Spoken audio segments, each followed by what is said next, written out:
attempted rape accusations against a Supreme Court nominee. Senator Dianne Feinstein knew about it months ago. Will the controversy impact her chances for re-election? President Trump renews his call for a border wall, but his plan to secure the border already has some flaws. Plus, more money and more time. Tent structures aimed to reduce homelessness won't be coming down anytime soon. I'm Mark Sauer. The KPBS Roundtable starts now.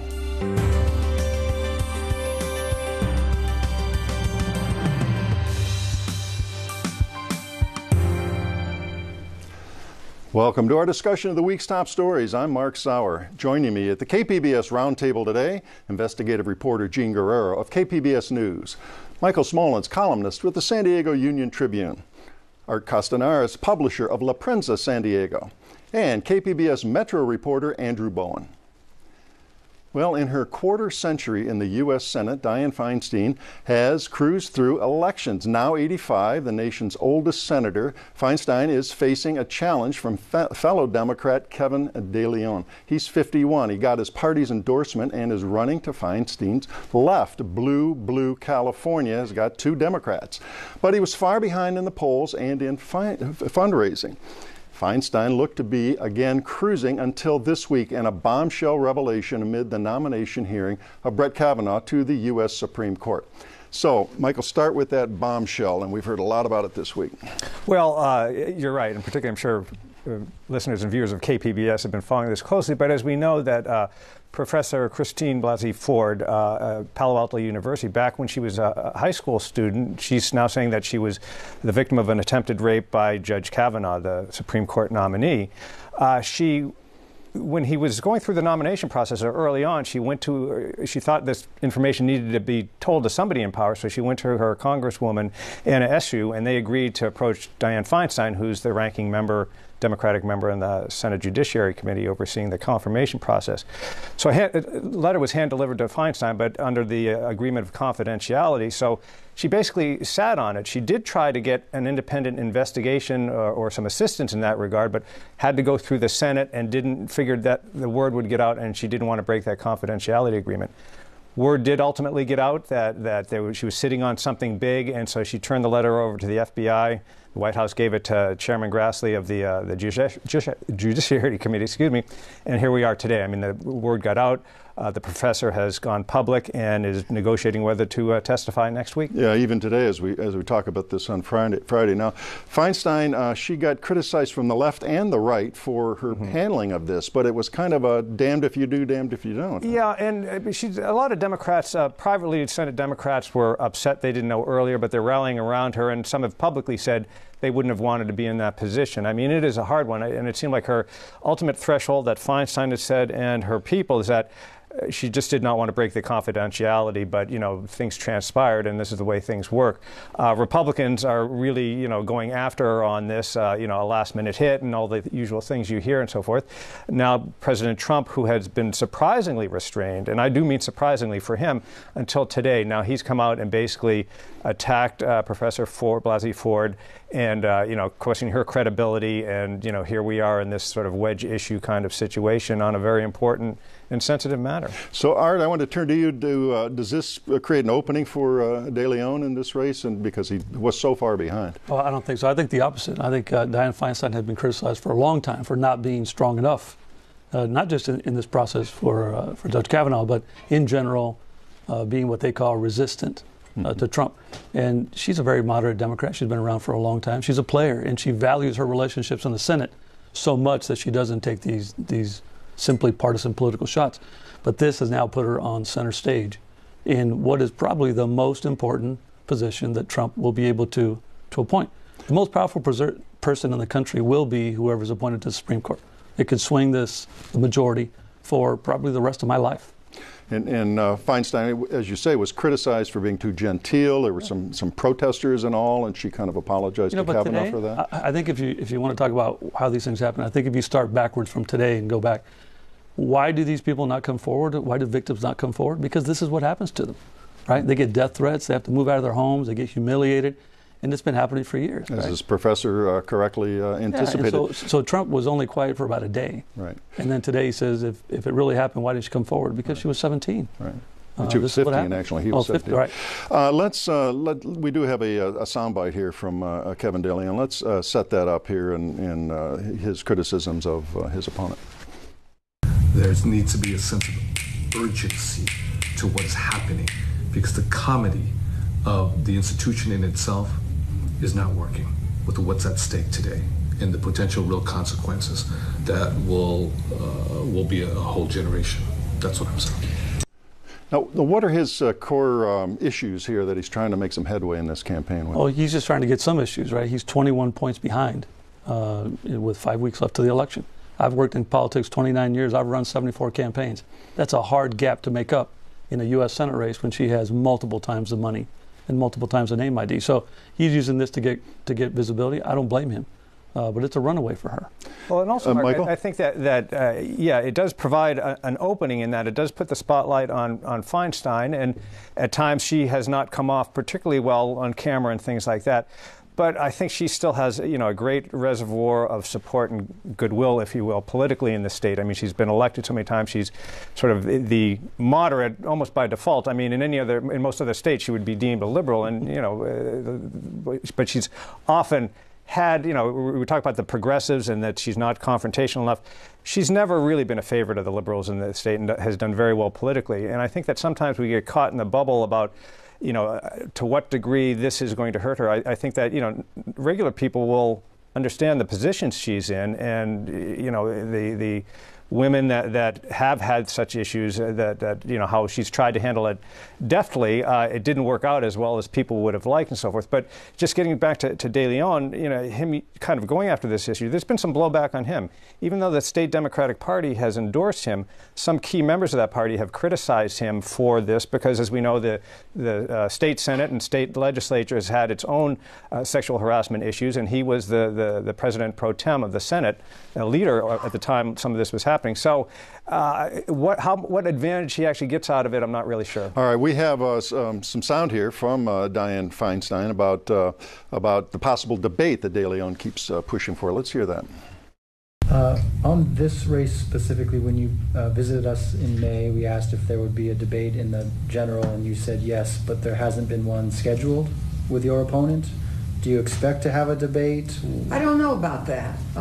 Probably, but not till October, not till we get out. Mm-hmm. Do you even know what your schedule is with the Kavanaugh hearing? So there is a chance there will not be a debate. I just don't know. I just don't know. We'll wait and see. Okay. Did it occur to you this spring? I mean, I don't think a debate makes that much difference. All right, I should say that was with the Union Tribune editorial board, and your latest polls in your paper, as Harper's referring to, big gap to make up here. Is there any reason for her to debate at all? No, and you're finding this in the governor's race and all these races. She'll debate if there's a reason to. But, and frankly, that I think, he's appearing side by side with him in just sort of the visual reality. He's going to come off better on TV. So even if it closes a bit, I don't know that is going to motivate her. We'll just have to see. But, the question just purely politically, is this a sea change? In 3 weeks, are we even going to be talking about this? Who knows what is happening? This is going to play out a little bit. But is this a game changer? I don't think at this stage we can certainly suggest that. Yeah, she has nothing to gain and everything to lose by doing the debate. Yeah. She's a U.S. Senator, and all she does is elevate him to a position of being an equal. Yeah. And when you're 20 points ahead, you would never give that advantage. Yeah. Well, we'll see how it all plays out. We got big drama here next week with that judicial committee, and we'll see what happens if the testimony comes off and how Dianne Feinstein and Kamala Harris, our other senator, play out and all of that. Well, we're going to move on. So far, Mexico isn't paying for it, and U.S. taxpayers aren't paying for it. And we learned this week that prototypes for Donald Trump's border wall hardly meet his standard of, quote, not penetrable. And that was a surprising development in the ongoing immigration story. So, Gene, start with that news. What happened specifically this week regarding those prototypes down here in San Diego? So I got my hands on the final official government report showing the results of testing on these prototypes, testing for breaching, for their scaling capabilities and other features. And even though the documents were very heavily redacted, I was able to see that all 8 mock-ups were deemed vulnerable to one of the breaching techniques. We don't know what technique that was because of the redactions, but we do know that it took the testing teams by surprise because this was a deviation from the plans. They were testing a mock-up with this technique, and all of a sudden they were so concerned about the damage to the structural integrity of the mock-up, they thought it was going to collapse, that they had to stop that technique and put it at the end of testing for all of the other mock-ups. Or they wouldn't have a mock-up left. Exactly. And then at one point, there was another mock-up that they were testing it with. It might have been the same breaching technique, we don't know, but it became so damaged that it threatened the safety of the testing team. So there were definitely some issues with the mock-ups of these prototypes showing that they were vulnerable to collapse. And who did this report or this study? So U.S. Customs and Border Protection did the report. The tests were conducted by tactical teams, military special forces, the U.S. Border Patrol tactical team. Not the European mountain climbers that Trump was talking about Trump when he did was mention some mountain climbers, but. And they had tested these prototypes after they were unveiled. The testing took place from November to January, but they didn't release the official results. However, you saw stories coming out in the news citing anonymous officials in the administration saying that they had held up really well. You saw headlines like virtually impenetrable, nearly impassable. So that's why I filed the Freedom of Information Act request, because I wanted to get my hands on the actual results and see what had actually happened. Yeah, they weren't exactly forthcoming with this information, right? No. So I filed the request in January, and we finally received it just last week. Wow. And you're saying they were maybe a little misleading in some of those earlier characterizations? Yeah, potentially. I mean, I followed up with U.S. Customs and Border Protection to have them comment on the apparent vulnerabilities and deficiencies in the designs, and they just said, well, you know, they were never meant to be impenetrable. These designs are just meant to inform our construction of the eventual wall. But one of the other things that was apparent from the report is there was an adaptability requirement by Homeland Security. These prototypes had to be adaptable for different environments because we have such a diverse terrain along the border, mountainous, desert-like, and water involved in places. Exactly. And one of the findings was that I can't remember if it was 5 out of 8 or 6 out of 8, but most of them were deemed deficient in their ability to be adapted to different types of environments. And you talked to some engineers after you got a hold of the report, redacted as it was, and what were they saying about this? Yeah, so I showed them the report. I wanted to make sure I was interpreting it correctly, and they agreed with me that the report showed that these mock-ups were all deemed vulnerable to collapse. One of the things that one of the engineers pointed out that he thought was interesting is that they tested breachability on 10-foot mock-ups of the 30-foot prototypes. And he was saying that the bending moment, essentially a 30-foot structure is much more likely to fall down as a result of lateral forces than a 10-foot structure. And more leverage on the top. Exactly. And, yeah. So he was saying it's strange to him that they tested on a 10-foot structure, and you know, Customs and Border Protection had said that they did this because they had to do it away from public view. They didn't want smugglers watching the testing and getting any ideas as to how to breach these barriers, but we don't really have an answer. Michael? Well, and Gene, it was a very interesting interesting story that, you know, the notion that these would be unscalable or impenetrable, I mean, any wall can be, so that's sort of a, you know, remarkable claim from the beginning, but the fact that they could, you know, collapse and be a danger, that was really sort of the startling thing. But I'm glad you brought up the 10-foot mock-up, because that sort of makes sense as to why that would be. But, you know, it's just sort of another issue with this wall that doesn't seem to be going anywhere. And correct me if I'm wrong, but the 30-foot height, you know, requirement, I mean, wasn't that Donald Trump basically winging it during the campaign? Did that come from any particular study? I don't know. I just remember he was sort of infatuated with that, and that was the requirement. But, you know, beyond that, we've spent a lot of money on these things that don't work. They don't work on the terrain, and of course, Congress, even the Republicans, are reluctant to fund this. Yeah, no money in this current budget. So, right? you know, I mean. Well, and one of the most interesting things that I noticed from the report is that they didn't test at all for their ability to resist tunneling. That was one of the other requirements in Homeland Security, that they be capable of resisting tunneling at least 6 feet underneath the prototype.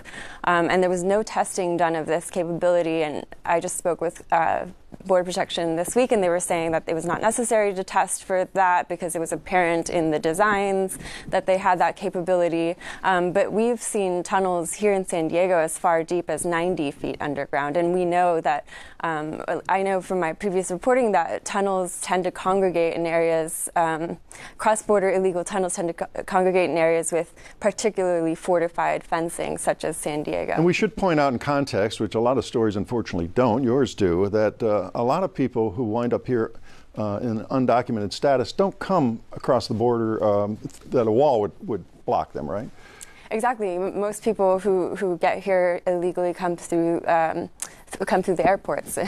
Huge percentage. Exactly. Well, we got a couple of minutes left in this segment. I wanted to shift gears a little bit to another development regarding immigration. The Attorney General is making it tougher for asylum seekers again. Yeah, so he referred a case to himself just a few days ago where essentially he's reevaluating the ability for asylum seekers who cross the border illegally to apply for release on bond after a set period if they pass a credible fear interview.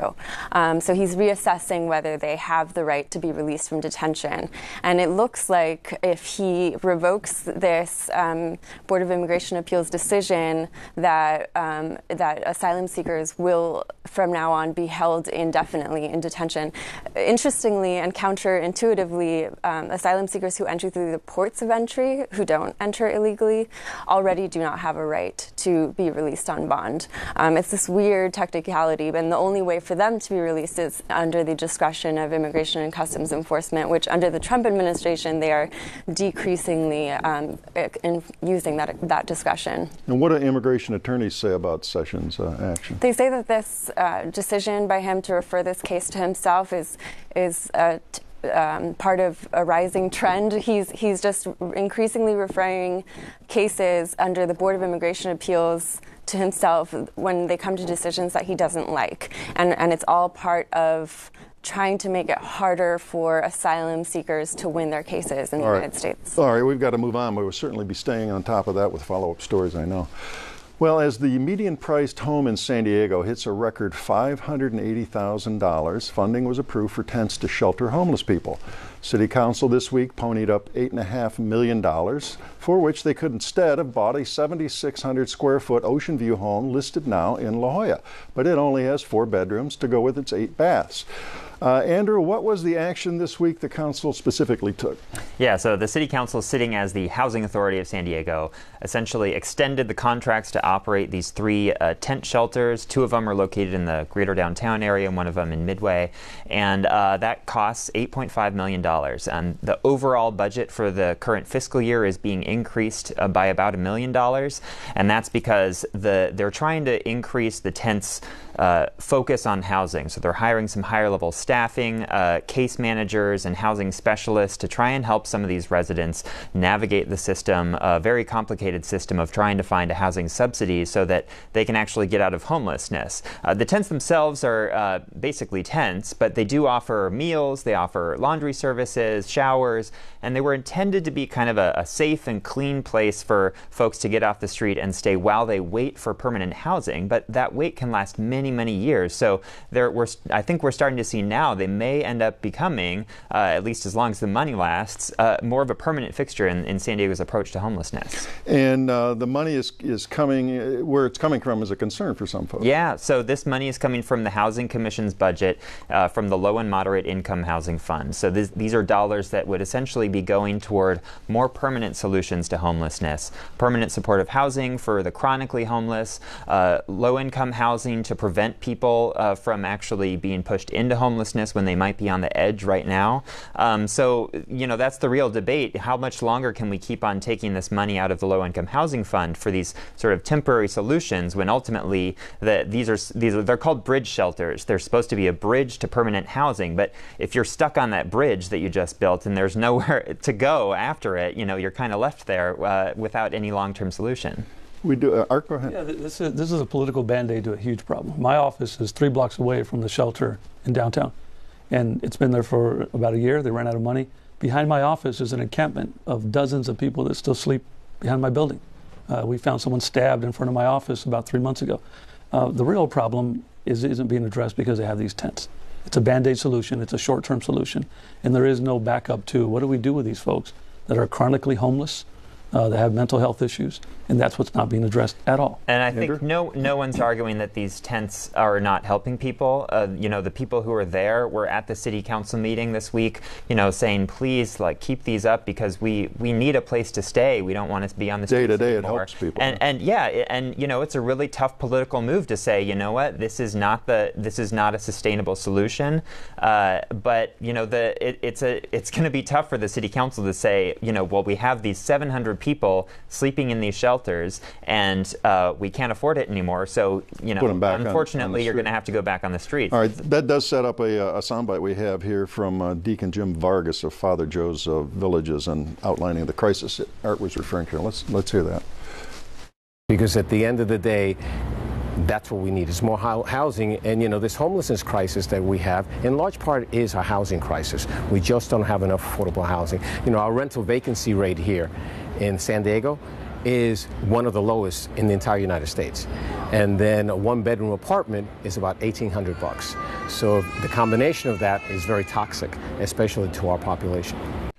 All right. Now, Andrew, the city last year set goals up when the tents went up. What's happened to that? Yeah, so the 65% of people exiting the shelters were supposed to be going into permanent housing.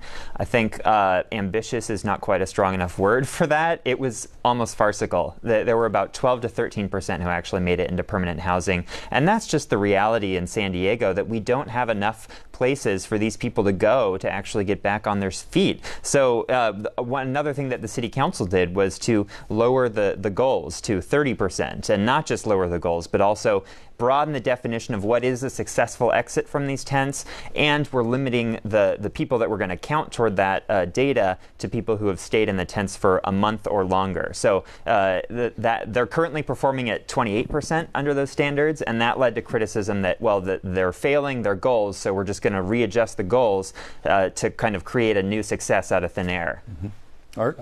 It really is, and it is unfortunate that the money that's coming out of the housing funding is exactly where these people should be transitioning into, right? So we need to have more, the county needs to get involved, the state may have to get involved. It's because of weather, it attracts more people to live outside. But a lot of these people don't want to go to these shelters. We've interviewed them before for stories we've done in La Prensa, and they say they don't like the rigidity of the hours and the supervision. So we need to go out to the streets, and we need to help these people, not just put up tents. Yeah, I think the response is, permanent supportive housing, which is really the gold standard to ending chronic homelessness, costs a lot of money, and it takes a really long time to build. And so, we of course we need it, but while we try and figure out a longer term solution, we still need to have a place for people to stay while that kind of plays out. It's the bottom line is we just don't have enough money for these solutions, and the only way to fix that is to essentially raise taxes, and that's a tough sell here too. Well, that brings us around to Proposition 1 on the state ballot in November. What does it do regarding housing? Well, it actually wouldn't include a tax increase, so it only needs a 50% majority from the voters to pass, but it's a $4 billion bond measure. $1 million would go to veterans for home loans. $1.5 million would be set aside for affordable housing, and the rest of it would go through to various other earmarks like transit-oriented development, farm worker housing, and this was part of the legislature's housing package that they passed last year. So it doesn't have any organized or funded opposition. Voters have been pretty friendly to these kinds of measures in the past, so it does appear likely that it'll pass, and that'll give a lot of money money to some of this affordable housing we need. But there's a lot of critics. Your paper, Michael, had an editorial against Well, I guess this. this is where I say I'm not on the editorial board. But yeah, they don't think you get the bang for the buck out of it, that there's other ways to do it. And it's a philosophical thing. We've been down this road before where they think, some think, not just the editorial board, but you need to get away from the sort of prevailing wages. They think that, and regulations on housing.